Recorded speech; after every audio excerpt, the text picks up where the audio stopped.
فرمایا اولم نعمركم ما يتذكر فيه من تذكر وجاءكم نذير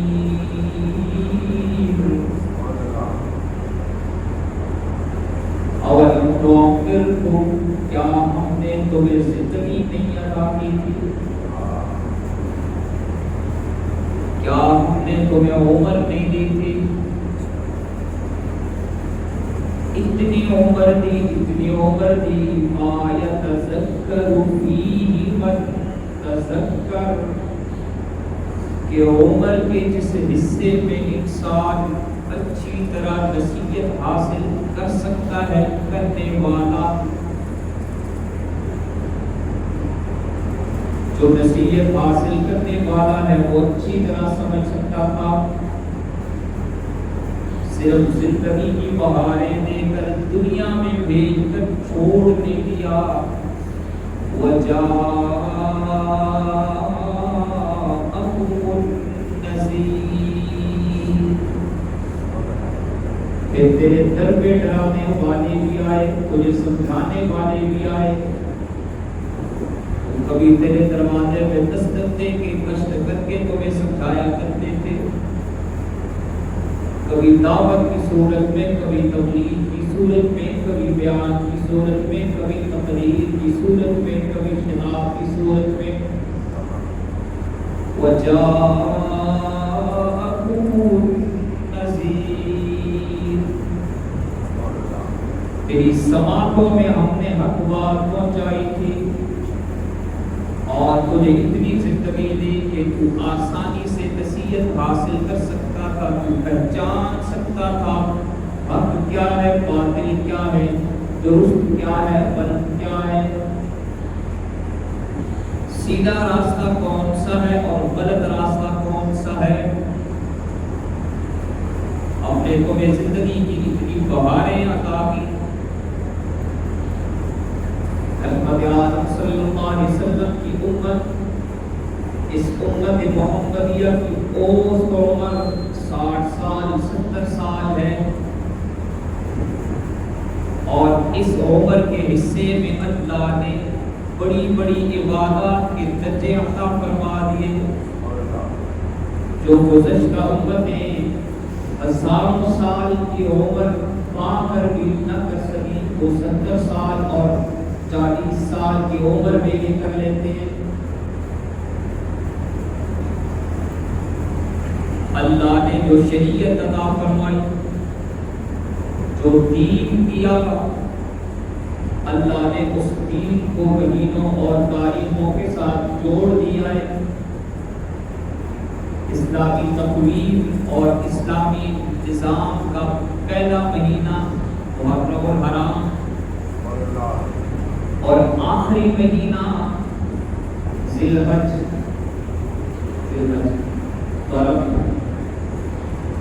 ابھی ذی الحج مکمل ہونے والا ہے۔ ذی الحج کے ساتھ حج کی یادیں بھی وابستہ ہیں۔ ذی الحج کے ساتھ 18 ذی الحج کو سیدنا عثمان بن عفان رضی اللہ تعالیٰ عنہ کا یوم شہادت بھی ہے، دوہرے داماد رسول جن کے مقدم نکاح میں نبی رحمت صلی اللہ علیہ وسلم کی 2 رفتیں ذکر آئی، 2 بیٹوں۔ قیام میں یہ سعادت کسی کو نہیں ملی، کوئی اس وسیلت میں عثمان کا مقابلہ نہیں کر سکتا۔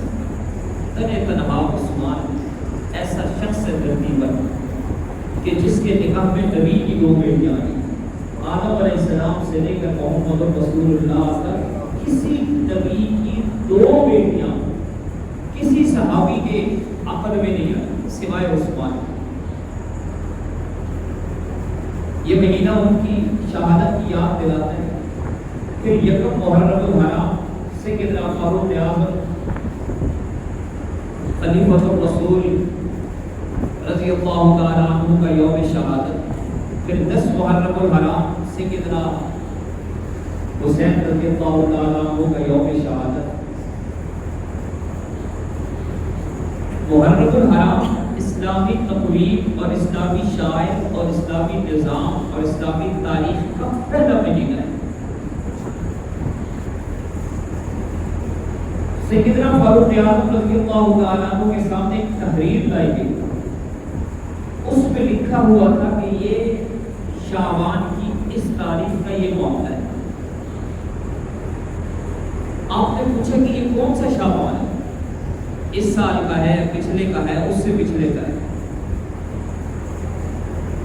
فاروق اعظم رضی اللہ تعالیٰ عنہ نے فرمایا کہ ہم مسلمان اب ایک کثیر تعداد میں ہیں اور پوری دنیا پہ غلبہ ہے ہمارا۔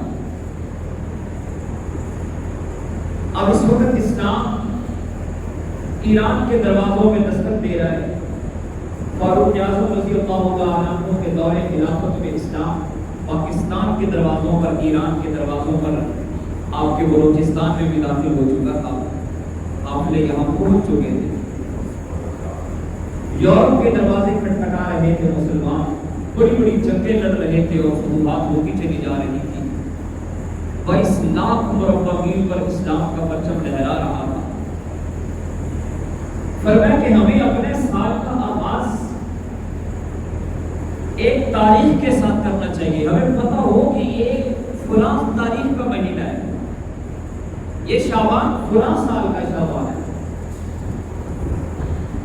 صحابہ سے پوچھا کہ رائے دو، ہم اپنے سال کا آغاز کیسے کریں؟ ایک جماعت اٹھی اور انہوں نے کہا کہ اسلام کو عزت ملی ہے تو فتح مکہ سے ملی ہے، ہم اسلام کی تاریخ کا آغاز فتح مکہ سے کریں گے۔ ایک اور جماعت آئی، انہوں نے رائے دی کہ اسلام میں سب سے بڑا واقعہ رحمت عالم صلی اللہ علیہ وسلم کی ولادت طیبہ کا ہے، ہم اسلام کی تاریخ کا آغاز رحمت عالم صلی اللہ علیہ وسلم کی ولادت طیبہ کے مبارک مہینے سے کریں گے۔ ایک تیسری جماعت آئی اور انہوں نے کہا کہ بہت بڑا واقعہ رحمت عالم صلی اللہ علیہ وسلم کی وفات کا ہے، لہذا وفات سے سال کا آغاز کرنا چاہیے۔ علی شیر خدا حیدر کرار رضی اللہ تعالیٰ عنہ نے رائے دی، فرمایا کہ اسلام کو عزت، شان و شوکت اگر ملی ہے تو ہجرت سے ملی ہے۔ اسلام کی تاریخ اور سال کا آغاز ہجرت سے ہونا چاہیے، واقعہ ہجرت سے۔ تو سیدنا فاروق اعظم رضی اللہ تعالیٰ عنہ نے ان کی رائے کے مطابق حکم جاری فرمایا کہ آج کے بعد اسلام کی تاریخ کا آغاز واقعہ ہجرت سے ہوگا اور اسلام کی تاریخوں کو ہجرت کے سال سے یاد رکھا جائے گا۔ آج 1441 سال ہجرت کو ہو چکے ہیں، یہ 1442واں سال جاری ہے۔ رحمت عالم صلی اللہ علیہ وسلم نے ہجرت فرمائی، اسلام کی تقویم کا عظیم الشان واقعہ ہے۔ اسلام شروع میں غربت کے عالم میں، لوگ سنتے نہیں ہیں اسلام کی آواز، جو سنتا ہے کانوں میں انگلیاں دیتا ہے، دور چلا جاتا ہے، لوگوں کو منع کرتے ہیں کہ ان کی بات نہ سننا۔ یہاں تک کہ بعثت نبوی کے 10ویں سال رحمت عالم صلی اللہ علیہ وسلم حج کے دنوں میں، ذی الحج کے مہینے میں مینا کی طرف تشریف لائے۔ یہاں پر جو جمرات ہیں، اس کو بڑا شیطان کہتے ہیں، اس جگہ پر جب رحمت عالم صلی اللہ علیہ وسلم تشریف لائے ہیں تو دیکھا کہ 6 نوجوان، ایک روایت میں 7 نوجوان بیٹھے ہوئے تھے، اور انہوں نے آگ سلگائی ہوئی تھی روشنی کے لیے. امام الانبیاء صلی اللہ علیہ وسلم ان کے قریب آئے اور آ کے ان سے کہا کہ میں اللہ کا رسول ہوں, میں تم سے کچھ بات کرنا چاہتا ہوں, سنو. وہ مدینہ سے آئے تھے. آپ نے پہلے پوچھا کہ کہاں سے آئے ہو, انہوں نے کہا ہم یثرب سے ہیں. مدینہ تو رسول کا ہجرت سے پہلے نام یثرب تھا. انہوں نے کہا ہم یثرب سے آئے ہیں. فرمایا کہ میں اللہ کا رسول ہوں اور کچھ کہنا چاہتا ہوں, سنو گے؟ انہوں نے مدینہ میں سن رکھا تھا یہودیوں سے. مدینہ میں یہودیوں کے قبائل آباد تھے, بنو قریظہ ہے, بنو نذیر ہے. وہ یہ کہا کرتے تھے کہ اللہ کے نبی آنے والے ہیں, وہ آئیں گے, ہم ان کا کلمہ پڑھیں گے, ہم ان پر بیعت, ان کے ہاتھ پہ بیعت کر کے تمہیں قتل کر دیں گے. یہ سن رکھا تھا انہوں نے. اب جب انہوں نے یہ سنا کہ یہ کہہ رہے ہیں کہ میں اللہ کا رسول ہوں, تو فوراً کان متوجہ ہوئے اور کہا کہ جی بالکل آپ سنائیے, آپ بتائیے آپ کیا کہنا چاہتے ہیں. تو رحمت عالم صلی اللہ علیہ وسلم نے ان کے سامنے قرآن کی آیات پڑھی. میں وہ قرآن کی آیات آپ کو پڑھ کے سناتا ہوں. رحمت عالم صلی اللہ علیہ وسلم نے سورہ ابراہیم کی کچھ آیات مبارکہ کی تلاوت فرمائی. فرمایا وَإِذْ قَالَ إِبْرَاهِيمُ رَبِّ اجْعَلْ هَٰذَا الْبَلَدَ آمِنًا وَاجْنُبْنِي وَبَنِيَّ أَن نَّعْبُدَ الْأَصْنَامَ رَبِّ إِنَّهُنَّ أَضْلَلْنَ كَثِيرًا مِّنَ النَّاسِ وَمَن تَبِعَنِي فَإِنَّهُ مِنِّي وَمَنْ عَصَانِي فَإِنَّكَ غَفُورٌ رَّحِيمٌ رَبَّنَا إِنِّي أَسْكَنتُ مِنْ ذُرِّيَّتِي بِوَادٍ غَيْرِ ذِي زَرْعٍ عِندَ بَيْتِكَ الْمُحَرَّمِ رَبَّنَا لِيُقِيمُوا الصَّلَاةَ فَاجْعَلْ أَفْئِدَةً مِّنَ النَّاسِ تَهْوِي إِلَيْهِمْ وَارْزُقْهُم مِّنَ الثَّمَرَاتِ لَعَلَّهُمْ يَشْكُرُونَ رَبَّنَا إِنَّكَ تَعْلَمُ مَا نُخْفِي وَمَا نُعْلِنُ وَمَا يَخْفَىٰ عَلَى اللَّهِ مِن شَيْءٍ فِي الْأَرْضِ وَلَا فِي السَّمَاءِ الْحَمْدُ لِلَّهِ الَّذِي وَهَبَ لِي عَلَى الْكِبَرِ إِسْمَاعِيلَ وَإِسْحَاقَ إِنَّ رَبِّي لَسَمِيعُ الدُّعَاءِ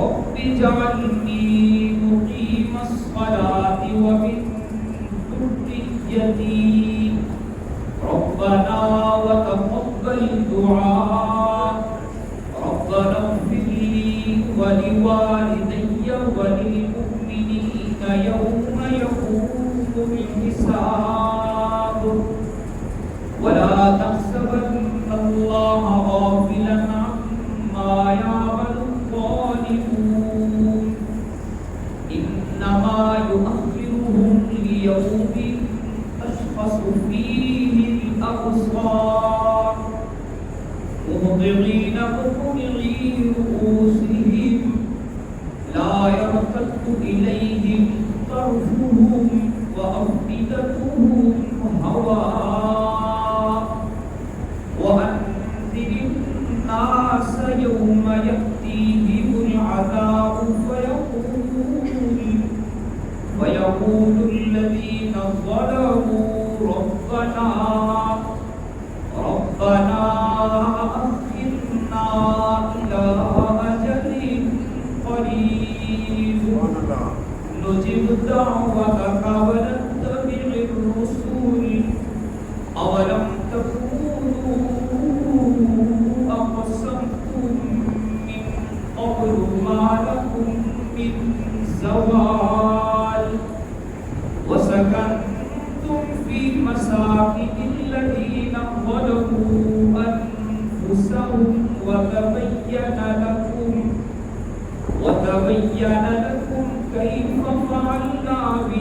وضربنا لكم الأمثال وقد مكروا مكرهم وعند الله مكرهم وإن كان مكرهم لتزول منه الجبال فلا تحسبن الله مخلف وعده رسله إن الله عزيز ذو انتقام يوم تبدل الأرض غير الأرض والسماوات وبرزوا لله الواحد القهار وترى المجرمين يومئذ مقرنين في الأصفاد سرابيلهم من قطران وتغشى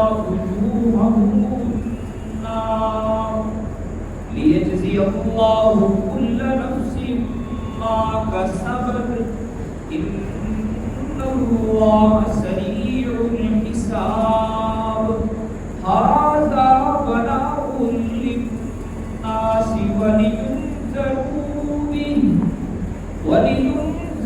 به وليعلموا أنما هو إله واحد وليذكر أولو الألباب.